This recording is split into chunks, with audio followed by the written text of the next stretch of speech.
Ang kwentong ito ay hango sa totoong buhay. Karanasan ito ni Basilio. Taong 1976, Talacogon, Agusan del Sur.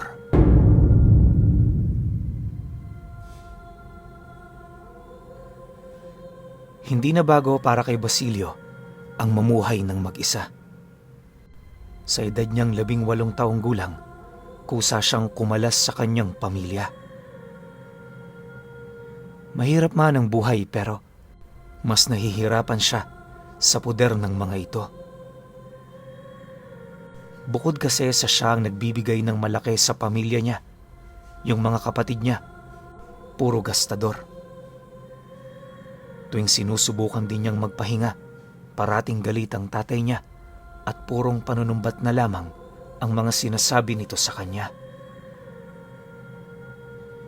Siyempre bilang isang tao, may hangganan ang lahat ng pag-uugaling natatanggap. Ilang taon na rin siya doong nagpapasensya pero hindi pa rin nagbabago ang lahat. Nang dumating na sa puntong hindi na makayanan ni Basilio ang ganoong sitwasyon, naglakas loob na siyang umalis para mamuhay ng sa kanya. Sa mga unang buwang pagsasarili niya, napakahirap talaga. Tipong buong araw, kinakailangan niyang magtrabaho para sa kanyang buhay. Bago siya noon matulog, papandayin niya pa ang kalahati ng kanyang pamamahay para kahit paunti-unti matapos niya ito. Magmula noon, kahit papaano, nararamdaman na niya ang dahan-dahang pagbangon mula sa matinding pagkakalugmok. Itong mga panahong ito, magdadalawang dekada na ang nakakaraan, magmula noong tumayo sa sariling mga paa, itong si Basilio.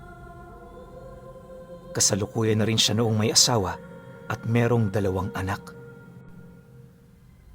Sa pinagsasakahan niya, naging katiwala na siya doon ng may-ari kung kaya't medyo malaki-laki na rin ang kanyang kinikita. Dahil sa trabahong yon, nagawa niyang mapag-aral yung mga anak niya at mabigyan ng maayos na buhay ang kanyang asawa. Mabait kung sa mabait naman itong si Basilio, pero meron lang isang bagay na medyo kakaiba sa kanya. Sa dinami-rami kasi ng mga taong naninirahan sa lugar nila, siya lamang ang hindi naniniwala sa pag-iral ng Diyos at mga nilalang na hindi basta-bastang nasisilayan ng mga pangkaraniwang mata ng tao. Hindi naman niya masisisi noon ang kanyang sarili gawa ng iminulat siya ng kanyang pamilya sa estado kung saan pakiramdam niya pinagkaitan siya ng tadhana. Dahil sa pangyayaring yon, nag-umpisa na siyang tanungin ng Panginoon hanggang sa hindi naglaon, tuluyan na ngang nawala ang kanyang pananampalataya. Sa katunayan, magmula noong umalis siya sa kanila, lahat ng paniniwalang ipinamulat sa kanya, pilit na niyang tinalikuran. Mas lalo niya pa yung napatunayan nung minsang nagdalang tao ang kanyang asawa sa mga anak nila. Hindi kasi nakaranas ng panggagambala itong si Basilio, kaya na may doon na naging matatag ang kanyang paniniwala na pawang mga alamat lamang ang tungkol sa mga usap-usapan na may kinalaman sa mga nilalang na hindi nakikita. Kapag nagkukwentuhan nga sila ng kanyang mga kasama ukol sa mga karanasan nito laban sa mga aswang, tumatawa lang itong si Basilio. May mga pagkakataon ding hinahamon niya pang samahan ang mga ito, pero hindi na rin yun kumakasa sa takot na baka mapahamak pa sila. Dahil sa ganun niyang pag-iisip, minabuti na lamang ng mga kaibigan niya na wag na lamang magbahagi ng ganoong kwento kapag nagkakasiyahan sila. Isa kasi yon sa pinagmumulan ng gulo, nakalimitan namang kinasasangkutan ni Basilio. Alam niyo, Pinuno, dahil sa mga ganoong usapin, Muntik-muntik na siya noong mamatay ng maaga. Mabuti na lang, meron pa ring iilan sa mga kaibigan niya na ayaw siyang mapahamak. Kung kaya't nang malaman ito, ang binabalak ng mga kababaryo nila laban sa kanya, nagawa niya yung mapaghandaan.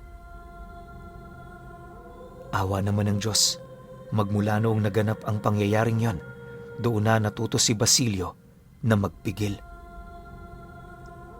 Inakala niya kasi na sa pamamagitan nito, mabubuhay sila ng payapa at malayo sa gulo. Subalit pagtungtong ng buwan noon ng Marso, merong ibinigay na trabaho sa kanya ang amo niya na merong kinalaman sa mga magsasakang sumisira ng kanilang palayan tuwing gabi. Nang marinig naman niya ang sinabi nito, syempre hindi naman niya yun agad na pinaniwalaan. Sa halip ang ginawa niya, iabiso muna yon sa mga kasama niya. Inabot din sila ng 5 araw, kakaikot sa sakahan, hanggang sa doon na nga nila nakumpirma ang ginagawa ng mga magsasakang hindi pa nila nakikilala.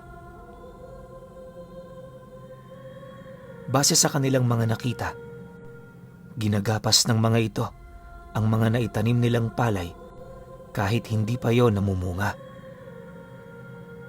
Dahil sa pangyayaring yon, agad namang nagsagawa ng plano sila Basilio upang mahuli ang mga salarin sa pagsira ng kanilang negosyo. Isang gabi, habang tahimik sa sakahan, maigi naman silang nagmamasid sa kakahuyang malapit sa dulong parte nito. Doon kasi unang nagpapakita ang mga magsasakang yon, kaya na may napagpasyahan nila na doon unang magbantay.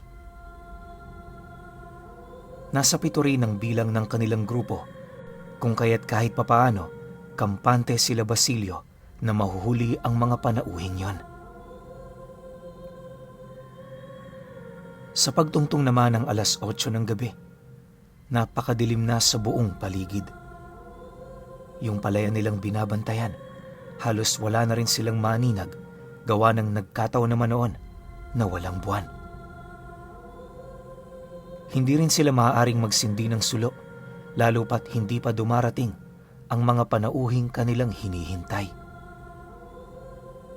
Dahil dito, maya't maya naman ang pagtanong ng mga kasama niya sa kanya kung ipagpapatuloy pa ba nila ang kanilang ginagawa.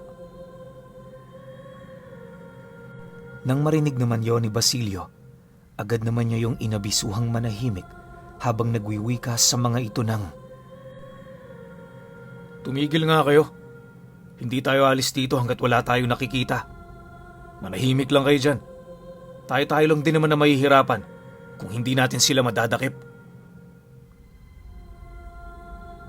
Matapos naman niyang makapagsalita, kahit papaano nakinig naman sa kanya yung mga kasama niya. Pagkaraan pa ng ilang minutong pagmamasid, sa hindi inaasahang pagkakataon, doon na silayan ni Basilio ang 3 taong dahan-dahang naglalakad papalapit sa kahon ng palay.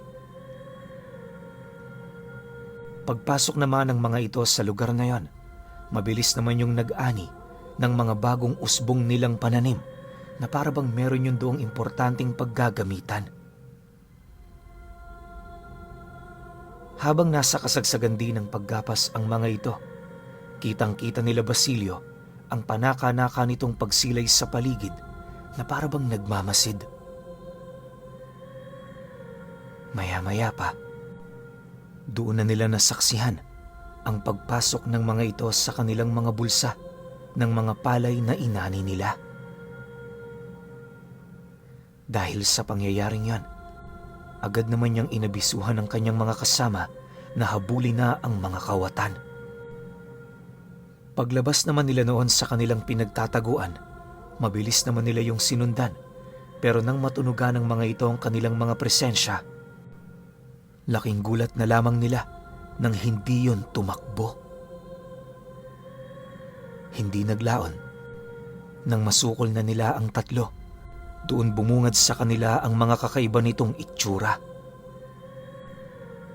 Hindi mawari noon ni Basilio pero pakiramdam niya merong sira sa pag-iisip ang mga taong yon. Bukod kasi sa hindi normal ang kanilang mga muka, maya't maya rin ang paggalaw ng mga katawan nito na para bang hindi yon kontrol ng kanilang mga utak. Ang labis niya pa doong ikinagulat, pawang mga binatilyo ang mga taong yon, kaya na may takang-taka siya kung ano ang gagawin ng mga ito sa mga ginapas nilang pananim. Dala ng kanyang kuryosidad, mahinahon naman niyang tinanong ang mga bata habang pilit na itinatago yung hawak-hawak niyang itak. Pagkarinig naman ng mga ito sa kanyang sinabi, wala naman yung naisagot, sa halip ay umangi lang yon sa kanyang harapan. Maya-maya pa, bigla namang iniangat ng isa sa mga ito ang dalawa nitong kamay habang nakangising nakatitig sa kanya. Pagsilay naman doon ni Basilio, agad naman niyang inutusan ng dalawa sa kanyang kasama na dakpin ito. Subalit, nang akmang hahawakan na ng mga tauhan niya ang lalaking yon, bigla naman yung sinunggaba ng dalawa pa nitong kasama na siyang naging sanhi upang magbuno sila. Tumagal ng 2 minuto ang paglalaban ng mga ito na siya namang ikinamatay ng kasama ng lalaki. Dala ng matinding pagkagulat nila Basilio, agad naman nilang ginapos ang lalaking sumuko sabay palo ng isang malaking tipak ng kahoy sa ulo nito. Matapos nun, dali-dali naman nila yung kinaladkad pabalik habang ang iba nilang mga kasama inilibing ang 2 bangkay ng mga namatay. Sa kasagsaga ng kanilang paglalakad, mariin namang inilahad ng mga ito na hanggat maaari wala silang pagsasabihan sa mga pangyayaring yon. Dagdag pa niya na, sa oras na malaman yon ng kanilang mga kababaryo, paniguradong maghahanap yon ng paraan upang malaman ang totoo. Nang marinig naman ng mga kasama niya ang kanyang sinabi, wala naman yung nagawa kundi ang sumang-ayon. Mas ninais na lamang nilang pagtakpan yan kesa naman ipahamak ang kanilang sarili sa batas. Ilang minuto pa noon ang lumipas, nang marating na nila ang bahay ng kanilang amo, agad naman nila yung inabisuhan ukol sa kanilang mga natuklasan. Pagkarinig naman ito sa kanilang mga sinabi, dali-dali naman yung bumaba ng bahay para hanapin ang taong sumisira ng kanilang mga pananim. Nang magkaharap na ang dalawa, doon na inumpisahan nila Basilio ang pagtatanong sa taong yon. Subalit sa hindi malamang dahilan, habang kinakausap nila ito, ramdam naman nila ang tila bang kawalan nito ng takot sa kanilang grupo. Ilang beses din yung sinuntok ng kanyang amo pero hindi pa rin yon natitinag. Dahil sa kunat ng lalaki, doon na nila inumpisahan ang pagpapahirap dito. Nagkasundo na kasi sila na kapag hindi nito inilahad ang tungkol sa dahilan nito sa pagsira ng kanilang pananim, papatayin nila yon ng walang pagdadalawang isip. Bagaman may iilan sa kanilang tutol sa ganoong plano, kalaunay wala na rin yung nagawa dahil sa ang amo na nila mismo ang may gusto nito. Ayon sa amo nila Basilio, hindi na nila maaari pang pakawala ng taong yon buhat sa panggugulpi nilang ginawa rito. Kung sakali man kasing hayaan nila yung makatakas, maaaring bumalik yon para gumanti. Sa puntong yon, nasisiguro nito na lahat silang sangkot ay may kalalagyan. Dagdag pa ng kanilang amo na gagawin nila ang ganoong bagay para sa ikabubuti nilang lahat. Ngunit, nang marinig naman yon ng lalaki, imbis na magmakaawa yon sa buhay nito, tila bang inuudyokan pa sila nito na gawin ang bagay na yon. Mariin din itong inilahad sa kanila na hindi nito kinatatakutan ng kamatayan, lalo na kung ang kamatayang yon ay hindi naman pumapatay ng kaluluwa. Akala nyo ba natatakot ako sa inyo? Sige lang, gawin nyo ang gusto ninyo. Kahit patayin nyo ako, wala kayong makukuha sa akin. Pero, ipinapangako ko na magmula sa gabing ito, hindi na kayo matatahimik. Lalong-lalo ka na, Basilio.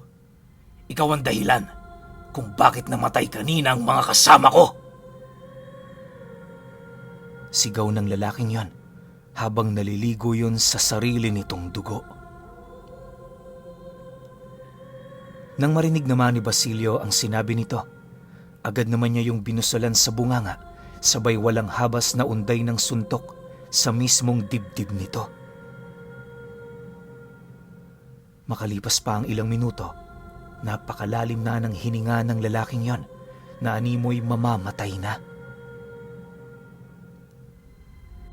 Dala pa ng kanyang galit sa lalaking yon, agad naman siyang kumuha ng malaking tipak ng kahoy na paulit-ulit naman niyang ipinalo sa mismong ulo ng lalaki.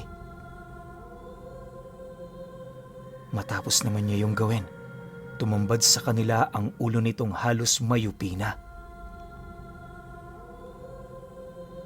Sa pagbalik ng katahimikan sa paligid, agad naman yung kinuha ng dalawa pa niyang kasama para ilibing. Dahil sa pangyayaring yon, gulat namang lumapit sa kanya ang kanyang amo para kausapin siya ng masinsinan. Ayon dito, lubos siyang nagtataka kung bakit niya yun ginawa. Pagtatapat pa nito na, hindi niya sukat akalain na merong lakas ng loob si Basilio na pumatay ng tao. Sa pagpapatuloy naman ng kanilang pag-uusap, mariin naman siya nitong inabisuhan na wala siyang dapat na ikatakot. Dagdag pa ng amo niya na gagawin nito ang lahat upang itago lamang ang pangyayaring yon sa lugar nila. Dahil sa sinabi nito, kahit papaano, naging kampante naman si Basilio. Akala niya, doon na magwawakas ang kanyang problema, pero lingid sa kanyang kaalaman, yun na pala ang umpisa ng kanilang kalbaryo. Sa paglipas pa ng mga araw, kahit papaano unti-unti nang bumabalik sa normal ang lahat. Wala namang naibalitang nawawala, kung kaya't patuloy lang sila sa kanilang ginagawa. 2 linggo pa noon ang dumaan, nailibing na nga nila sa limot ang mga nangyari. Sa isip-isip nila, maaaring dayo ang mga taong yon, kung kaya't walang nakapag-ulat ukol sa pagkawala nito. Bagaman umayon ang panahon sa kanilang mga plano, kahit papaano, meron pa ring nararamdamang pag-aalala si Basilio para sa kanyang pamilya. Buong buhay niya kasi, hindi niya sukat akalain na makakapatay siya. Gayunpaman, nangyari na ang mga nangyari, kaya wala na siyang magagawa para itama ito. Ang kinakailangan niyang gawin, matuto sa mga pagkakamaling yon. Hanggat maaari rin, inilibing na niya sa limot ang lahat-lahat at umaas ang balang araw kusayong mawawala sa kanyang memorya. Sa pagsapit ng sumunod na buwan, medyo abalang-abala na sila noon sa pagsasaka dahil sa papalapit na ang anihan ng mais. Siyempre malaki ang kitaan sa koprang yon, kaya na may sinisiguro ni Basilio na maabot nila ang kanilang ekspektasyon. Habang naglilibot siya sa palayan kasama ang kanilang amo, panay naman ang kanilang pag-uusap kung saan nila yon dadalhin para ibenta. Bale, siya kasi ang nakalaang mamahala sa anihan ng mais, kaya na may sa kanya lahat nakasalalay ang pagpapasya. Tiwala naman noon ang kanyang amo, lalo na't matagal na panahon na rin niya yung ginagawa. Basta ang nais nitong mangyari, hindi sila malugi sa mga pinakawalan nilang salapi. Makalipas pa ang ilang minuto nilang pag-uusap, narating na nga nila ang parte ng sakahan kung saan naroon ang mga trabahador nilang naglilinis. Bawat katawan ng mais ay tinitipo ng mga ito sa isang tabi para sunugin. Habang pinagmamasdan naman yun ni Basilio, bigla naman siya noong napatahimik nang masipat niya ang isa sa mga trabahador nila na kamukhang kamuka nung pinatay niya. Nakatitig lang ang lalaking yun sa kanya habang dahan-dahang ngumingisi. Dahil dito, agad naman siyang pinansin ng kanyang amo habang nagtatakang nagwiwika ng, Hoy Basilio, nakikinig ka ba sa mga sinasabi ko? Bakit tulalang tulala ka dyan? Ano na naman ang iniisip mo? Dahil sa sinabi nito, agad namang nanumbalik ang kanyang wisyo at kasabay nito ang paglaho naman ng lalaking yon. Sinubukan niya pa yung hanapin pero hindi na niya yun natagpuan. Matapos ang mga pangyayari, dali-dali naman silang bumalik sa bahay ng kanilang amo para dalhin na sa pinagbibentahan nila ang lahat ng kopra. Habang abala sila noon sa kanilang trabaho, halos hindi naman mapakali itong si Basilio gawa ng pakiramdam niya. Minumulto siya ng lalaking pinatay niya. Kahit aminado siya noong takot na, hindi niya pa rin sinubukang magtanong sa kanyang mga kasama. Nangangamba kasi siya noon na baka kapag tinanong niya ang ganoong bagay sa mga ito, pagtawanan lamang siya. Siyempre, sino ba naman kasi ang maniniwala sa kanya? Buong buhay niyang pagtatrabaho sa lugar na yon, mariin niyang tinutulan ang tungkol sa pag-iral ng mga nilalang na hindi nakikita. Dumating pa nga noon sa puntong nakikipagbasag ulo siya para lamang pakinggan ang kanyang opinyon. Dahil sa mga bagay na kanyang isinaalang-alang, kaya na may kahit nababahala na siya, pinilit niya pa rin ipagsawalang bahala ang lahat hanggang sa dumating ang isang araw na bigla na lamang tinamaan ng sakit ang kanyang panganay na anak.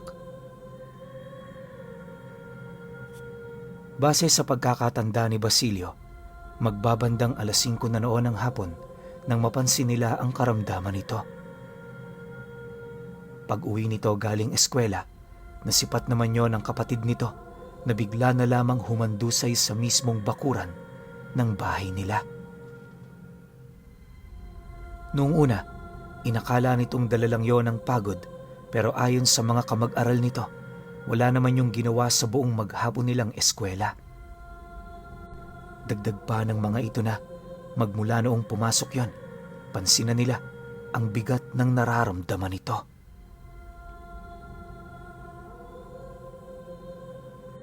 Matapos naman yung marinig ni Basilio, agad naman niya yung binilhan ng gamot sa paniniwalang masakit lang ang ulo nito. Ngunit sa pagsapit ng gabi noong mismong araw, unti-unti na yung nagdeliryo. Nanginginig ang buong katawan nito, tapos panay na ang ginagawa nitong pag-ungol na para bang mamamatay na. Hindi na rin nila makausap ang bata, kaya na may nagpasya na silang dalhin yon sa bahay pagamutan. Upang masiguro naman nilang inaalagaan yon ng maayos, silang mag-asawa na mismo ang nagbantay dito. Dala naman ang pag-aalala ni Basilio, buong magdamag siyang nagbantay sa kanyang anak kung saan meron na naman siyang mga kakaibang pangitain na nasilayan. Ayon sa kanya, na kapag merong dumadaang manggagamot sa kanyang harapan, ang paningin niya rito ay hindi yun nalalayo sa mukha ng taong pinatay niya. Hindi lang yon, bukod sa ganong pangitain, meron din siyang mga nasisipat na nakakapangilabot nitong ginagawa. Hindi niya mawari noon pero tuwing nakakalayo na sa kanya ang mga taong kawangis ng lalaking pinatay niya, dahan-dahang umiikot ang ulo nito hanggang sa tuluyan na yung mapugutan. May mga pagkakataon ding nasisipat niya yung naglalakad ng patuwad na para bang isang uri yon ng demonyo. Subalit, kahit alam niyang hindi na normal ang kanyang mga nasisilayan, pilit pa rin siyang nanindigan na pinaglalaroan lamang siya ng kanyang paningin. Sa loob ng halos 3 araw nilang pananatili sa loob ng bahay pagamutan, hindi na mabilang ni Basilio ang mga nilalang na kanyang nasisilayan. Sa sobrang dami ng mga ito, dumating na rin noon sa punto na halos ikasira na yon ng kanyang wisyo. Mabuti na lang, bago mahuli ang lahat, dumating ang ama ng kanyang asawa. Yon ang nagbigay ng tulong sa kanila upang sa lalong madaling panahon makauwi na sila sa kanila. Pansamantala doon na din muna yun nanatili dahil ayon sa kanyang asawa, mas kailangan nila ng tulong sa mga panahong yon. Isang gabi, habang nagpapahinga sila sa labas ng kanilang pamamahay, doon nila napag-usapan ang tungkol sa mga nangyari. Kahit ilang araw pa kasi noon ang lumilipas, halos hindi niya pa rin lubos na maunawaan kung bakit siya nakasilay ng mga ganoong uri ng pangitain. Dagdag pa niya na, alam naman niyang hindi yun totoo, pero kahit anong pagtanggi niya rito, hindi pa rin yun maalis-alis sa kanyang wisyo. Nang marinig naman yon ng ama ng kanyang asawa, napabuntong hininga lang naman yon habang sumasagot sa kanya ng, Basilio, naniniwala ka ba sa mga aswang at maligno? Sa mga sinasabi mo kasi sa amin dati pa, parang hindi ka naniniwala sa kanila.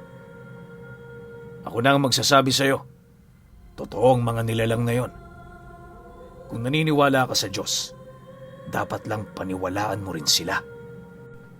Yung nangyari sa anak mo noong nagdaang linggo, siguradong sigurado ako, kagagawan nyo ng isang aswang. Kung ako sa'yo, huwag ka nang kumontra. Hindi naman masamang maniwala, hindi ba? Nang marinig naman ni Basilio ang sinabi nito, bahagya naman siyang napatahimik, gawa ng alam niya sa kanyang sarili na mataas ang paniniwala ng ama ng asawa niya ukol sa mga ganoong bagay. Upang hindi na rin sila magtalo, pilit naman siyang nanahimik pero habang patagal ng patagal ang kanilang pag-uusap, may mga bagay na nailahad ang ama ng asawa niya na hindi naman niya nagustuhan. Siyempre, dahil sa ayaw niyang matapakan ng kung sino-sino ang kanyang paninindigan at paniniwala, doon na siya nag-umpisang sumagot dito. Ayon sa kanya, noon pa man, sadyang hindi na talaga siya naniniwala sa mga ganoong uri ng istorya. Pagtatapat pa niya na, sa edad niyang yon, wala pa siyang nasisilayang mga hindi kaaya-ayang nilalang, kung kaya't mariin siyang naniniwala na yon ay pawang mga kwento. Dagdag pa niya na, ang mga istoryang may kinalaman ukol sa mga aswang ay tanging panakot lamang sa mga bata. Ngunit, nang marinig naman ito ang kanyang sinabi, tumawa lang naman yon habang sumasagot sa kanya ng, Yung mga nakita mo ba sa bahay pagamutan, masasabi mong hindi totoo? Alam mo, Basilio, may kakaibang bagay na nangyayari sa pamilya ninyo. Ramdam ko yon, pero hindi ko kayo matutulungan sa ganyan, sapagkat hindi naman ako albularyo. Kung ako sa'yo, para makasiguro, ipakonsulta mo ang iyong mga anak. Huwag mong asahan yung mga ibinigay kong gamot sa bata. Hindi yun magtatagal. Ang tanging nagagawa nun, magkaroon kayo ng sapat na panahon para makagawa ng paraan. Kaya mo bang isuko ang maling paniniwala mo para sa buhay ng mga anak mo? Nasa sayo ang desisyon. Kasabay ng pag-uwi ka ng ama ng kanyang asawa, agad naman yung umalis sa kinaroroonan niya. Makalipas pa ang ilang minuto, unti-unti naman siyang binalot ng katahimikan hanggang sa hindi naglaon, napilitan na siyang pumasok para tingnan ang kalagayan ng kanyang anak. Sa pagdating naman niya noon sa loob ng kanilang bahay, doon bumungad sa kanya yung panganay niyang anak na medyo gumagaling na. Pagtitigan naman nilang dalawa, agad naman niya yung nilapitan para kausapin. Nang mapagtanto naman niyang medyo malakas na ito, kahit papaano, unti-unti na ring nawawala yung matinding pag-aalala na kanyang nararamdaman. Sa paglipas pa ng araw na yon, nagpatuloy ang kanilang normal na pamumuhay. Pansamantala, hindi na muna nila pinapasok sa paaralan ng dalawa nang sa gayoy magkaroon nyo ng sapat na lakas para sa mga susunod pang araw.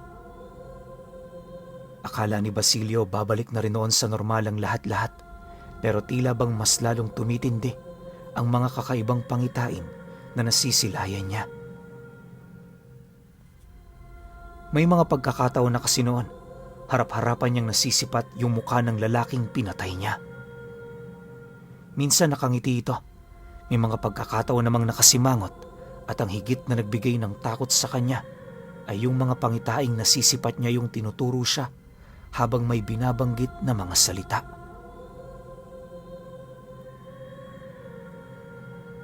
Dala ng matinding pag-aalala ni Basilio, agad naman siyang pumunta sa bahay ng amo nila para makausap ito.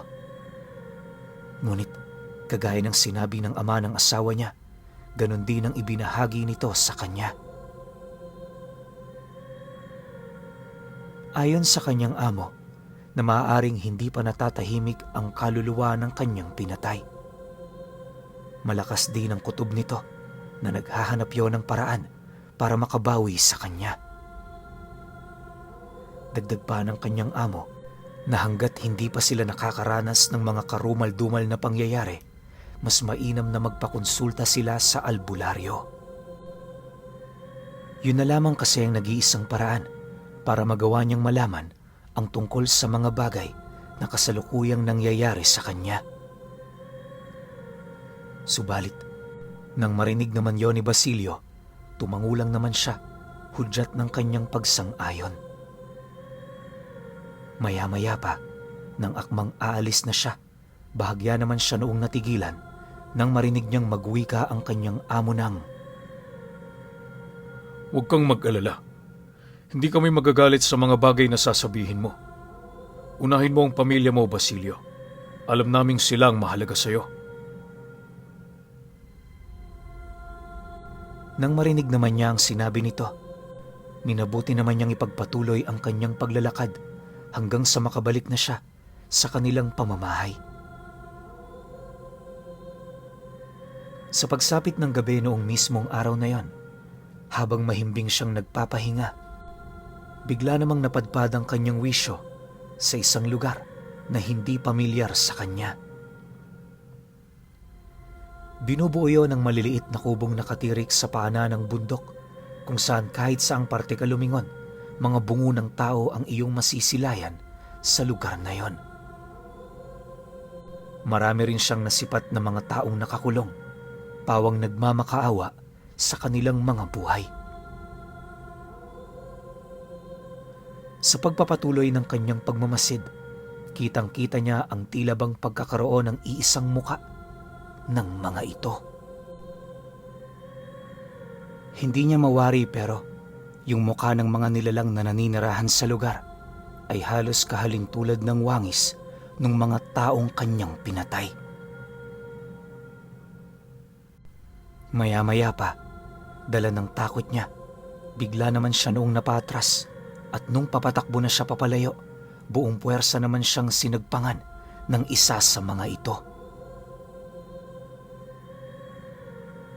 Habang nagmamakaawa si Basilio para sa kanyang buhay, kitang-kita niya noon kung papaano kalasin ng nilalang na yon ang kanyang mga galamay.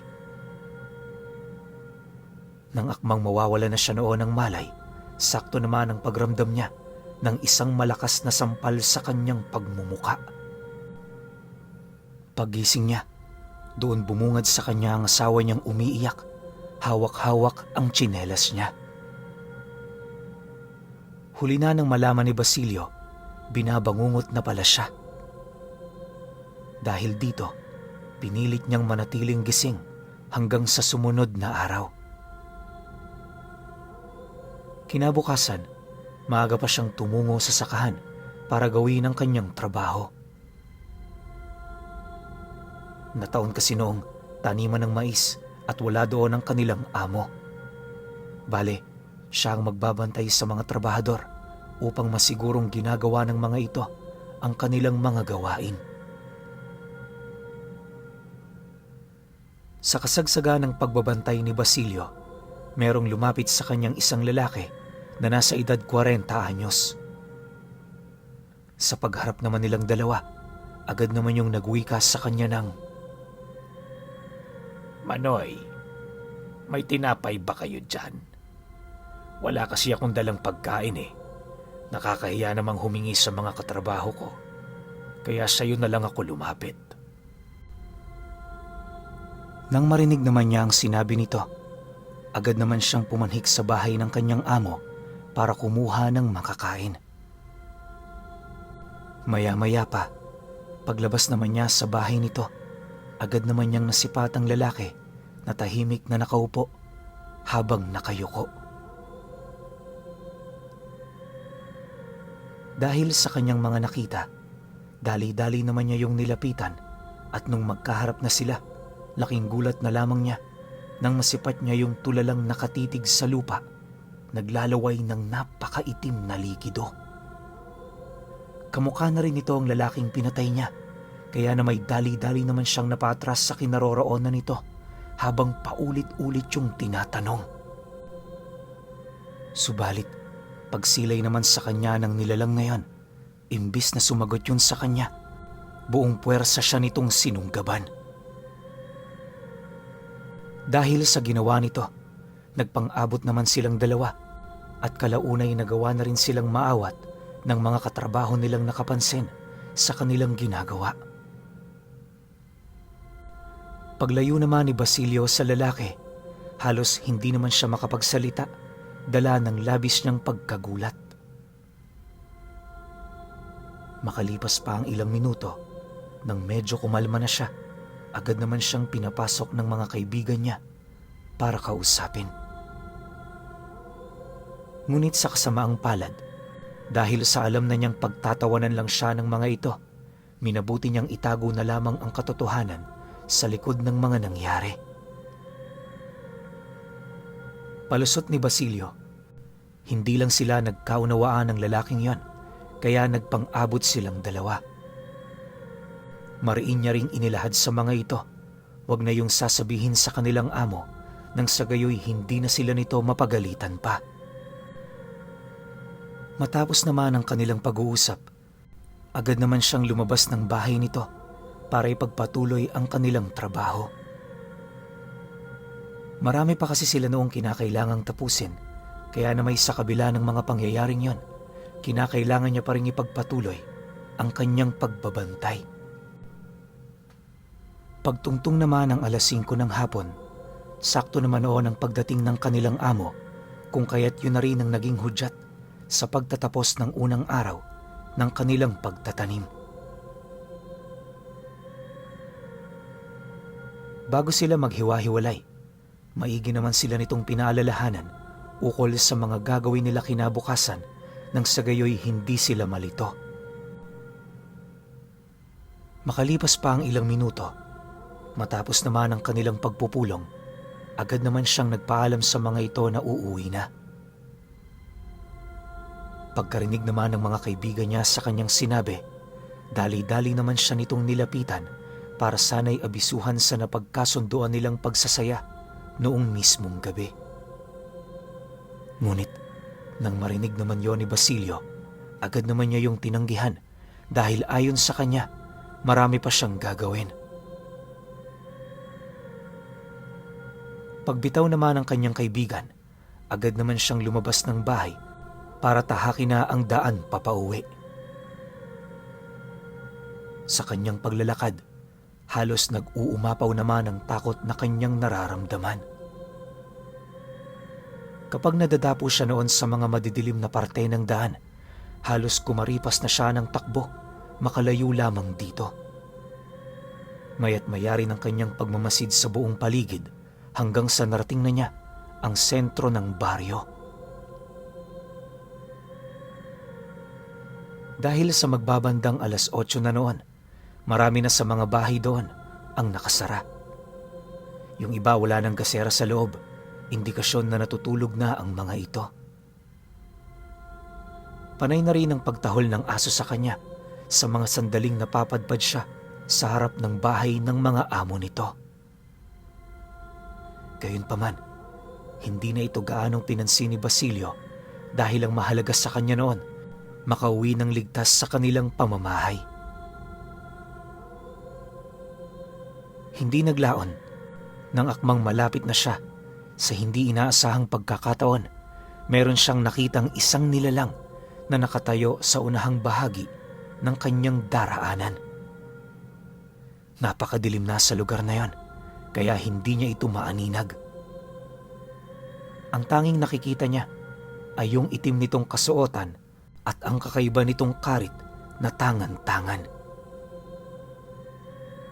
Dahil sa pangyayari, buong lakas naman yung tinanong ni Basilio upang malaman ang kailangan nito sa kanya.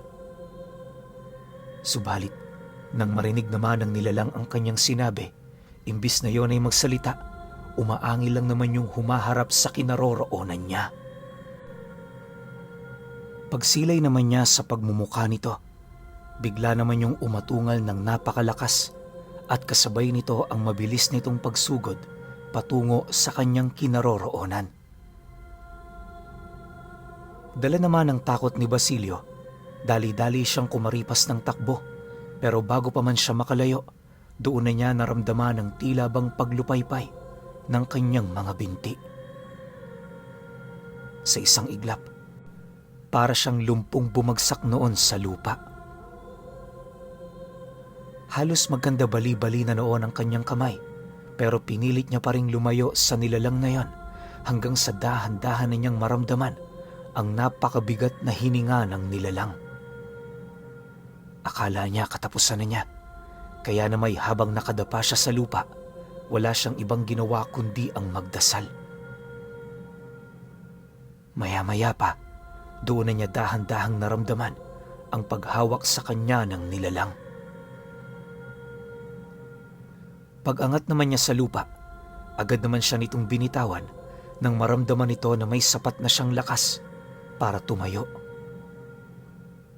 Sa pagharap naman nilang dalawa, bigla namang inalis ng nilalang na yon ang suot nitong talukbong kung saan doon bumungad sa kanya ang mukha ng lalaking pinatay niya. Sa isang iglap, lumabas na rin ang dalawa pa nitong kasama na pawang mga kamukha ng mga taong pinatay nila. Matapos naman niyang masaksihan ang mga pangyayaring yon, halos hindi naman niya mawari kung nasisiraan na ba siya o nananaginip lang. Yung buong katawan niya patuloy na sa panginginig na parabang ramdam na nito ang nalalapit niyang kamatayan. Makalipas pa ang ilang minuto, pagbaling naman niya ng kanyang paningin sa nilalang, doon bumungad sa kanya ang napakapula nitong mga mata. Napakabaho rin ang hininga nito na siyang naging sanhi upang agad namang umusog ang kanyang sikmura. Kahit anong pilit niya noong pangingibabaw dito, sadyang patuloy pa rin nangingibabaw ang baho ng nilalang na yon. Sabi ko sa iyo, Basilio, hindi ako natatakot sa kamatayan. Matagal ko ring pinagplanuhan ang bagay na ito. At ngayong hawak na kita, ihanda mo ang sarili mo. Hindi kita papatayin. Sa halip ipaparanas ko sa iyo ang tindi ng ginawa mo sa amin. Umuwi ka na. Ikalat mo sa iyong pamilya ang masamang balitang iyong dala. Wika ng nilalang na yon sa kanya.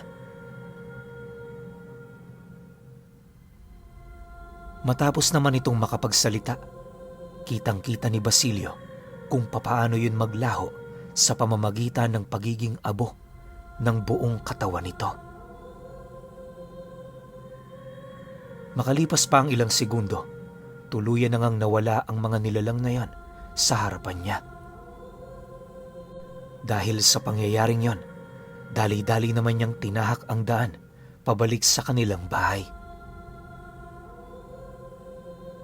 Hindi naglaon nang masipat na niya ito. Laking gulat na lamang niya nang makita niyang nakabukas na ang entradang pinto ng pamamahay nila. Pagdating naman niya sa loob nito, sa kasamaang palad, wala na siyang nadatnan pa. Dala ng matinding takot noon ni Basilio, sinubukan niyang hanapin ang mga ito. Ngunit kahit nakarating na siya noon sa ibayong baryo, bigo pa rin siyang makita ang kanyang mag-iina.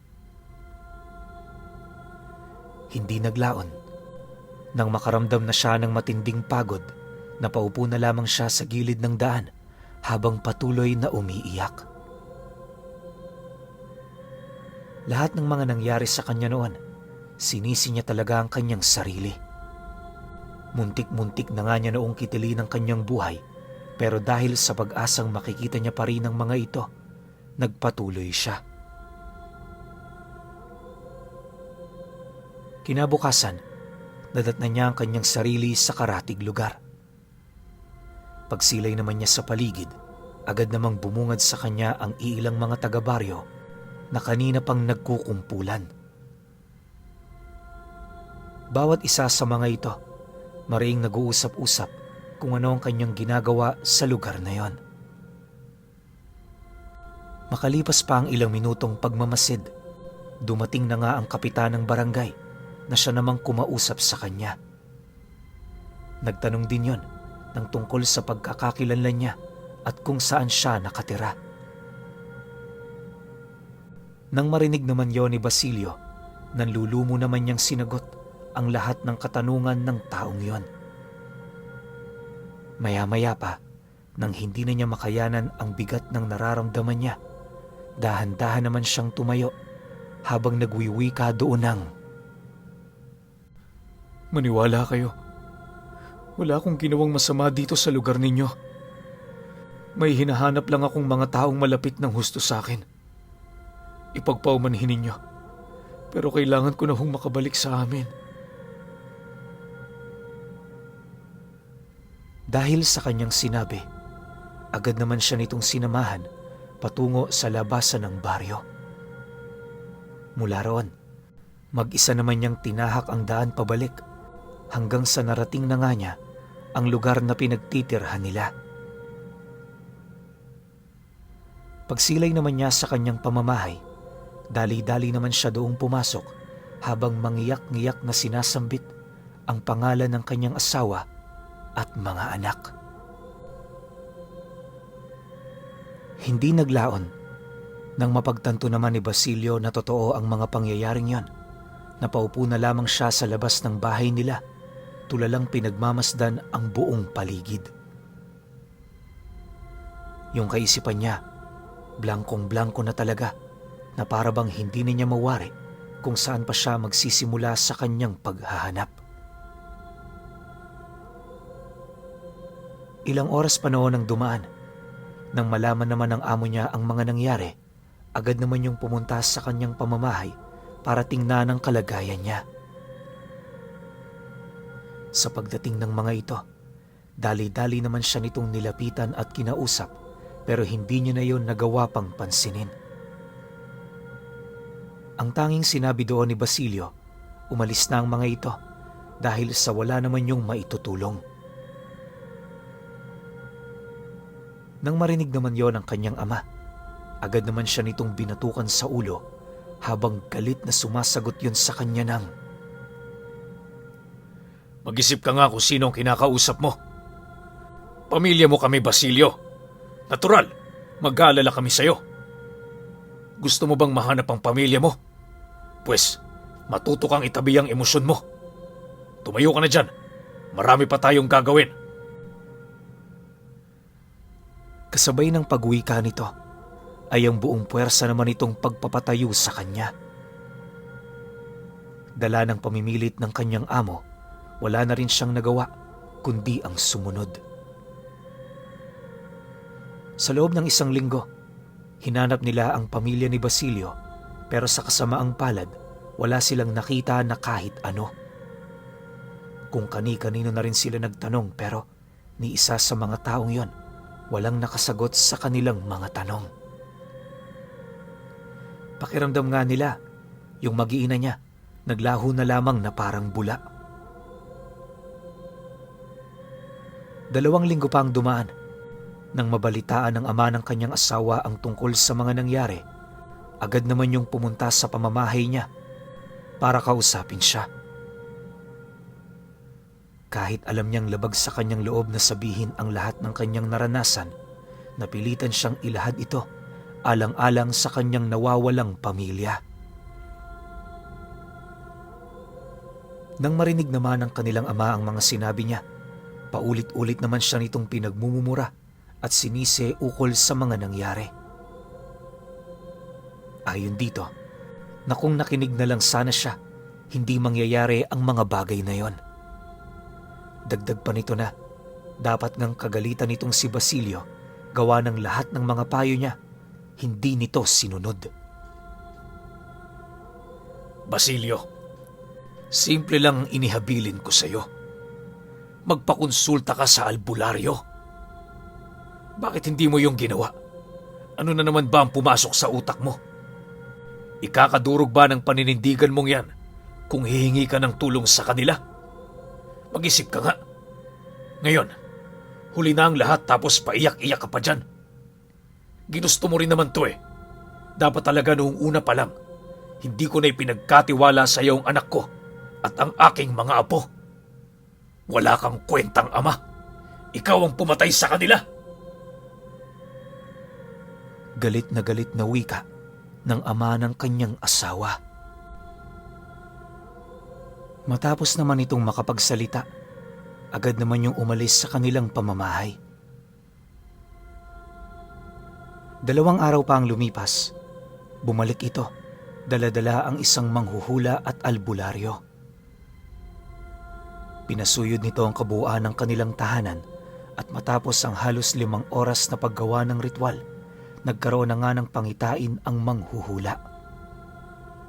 Ito na mismong nagkumpirma, napatay na nga ang mag-iina niya.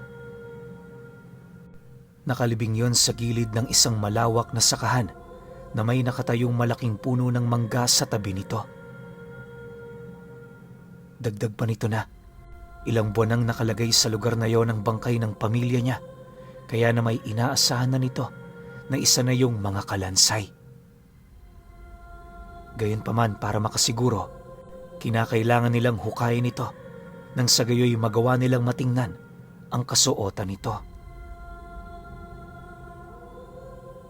Dahil sa sinabi ng manghuhula, bigla naman yung sinugod ni Basilio. Ang inaasahan niya kasing nakalagay sa lugar na yon, walang iba kundi yung mga aswang na pinatay nila. Subalit, sa kabila ng kanyang mga sinabi at ginawa, nanatili pa ring inilalahad ng manghuhula na totoo ang mga pangitain na kanyang nakita. Mariin din itong inilahad sa kanya na kung hindi totoo ang kanyang mga sinasabi, maaari niya yung kitila ng buhay. Pagtatapat pa nito sa kanya, inaasahan naman itong ikakagalit niya ang tungkol sa bagay na yon, pero wala yung magagawa kundi sabihin ang totoo. Matapos naman nilang makapag-usap, dali-dali naman nilang pinuntahan ang lugar na yon at nung mahukay na nila ito, doon nga tumambad sa kanila ang damit ng anak niya. Yung asawa niya nakasuot ng bestidang kahel na siya namang huli nitong isinuot bago yun mawala. Dahil sa kanilang mga natuklasan, siya na mismo ang nagkumpirma na totoo nga ang sinabi ng manghuhula. Alam niyo pinuno, dahil sa mga kaganapang yan, halos inabot ng 1 dekada bago tuluyang matanggap ni Basilio ang nangyari sa mag-ina niya. Naniniwala siya na ang mga pangyayaring kinasangkutan niya ay dahil sa kawalan niya ng paniniwala. Doon na rin niya napag-alaman na nangyari din pala yon sa kanyang mga kasama pero nagawa itong mabasag ng mga albularyong nilapitan nito. Sa kasamaang palad, tanging siya lamang ang nag-iisang sangkot sa naganap na pagpatay ang hindi nagpakonsulta. Hanggang sa kamatayan ni Basilio Pinuno, ni minsan, hinding-hindi niya makalimutan ang nangyari sa kanyang buhay na dahil lamang sa sumpa sa pagpatay ng aswang. Buong buhay niya ring pinagsisihan ang pag-uugali niya na hindi naniniwala sa mga albularyo.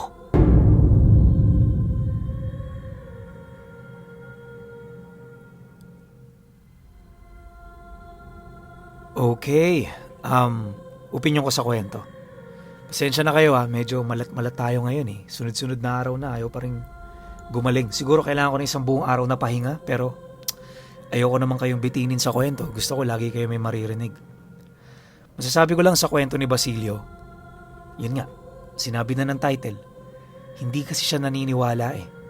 Wala namang masama kung hindi ka naniniwala.